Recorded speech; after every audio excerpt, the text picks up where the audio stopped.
যে আমাৰ শুৱালকুছিত যি মুগা পাটৰ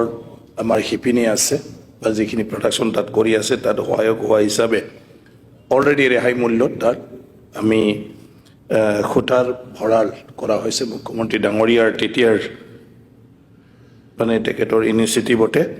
এতিয়া তেখেতে যিটো কৈছে যে সূতাৰ মূল্য বহুত বাঢ়ি যোৱাৰ কাৰণে আমাৰ শিপিনীসকলৰ কাৰণে সমস্যা সৃষ্টি হৈছে সেয়া একদমবাৰে সত্য সঁচা কথা আৰু এইকাৰণে আমি বিভাগৰ তৰফৰ পৰা কেনেকৈ আমাৰ শিপিনীসকলক তেওঁলোকৰ যিটো শ্ৰমৰ মূল্য হিচাপে গোটেইখিনি মিলাই ফালে কেনেকৈ আমাৰ মুগাৰ যিটো উৎপাদন সেই উৎপাদনটো আমি বাহাল ৰাখিব পাৰোঁ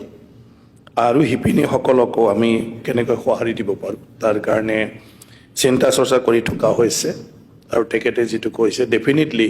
সেইটো নহ'লেও অন্য মানে দিশে দিও কেনেকৈ শিপিনীক আমি সহায় কৰিব পাৰোঁ সেইটো আমি ব্যৱস্থা ল'ম আৰু তেখেতে কোৱা কথাটো আমি বিবেচনা কৰিম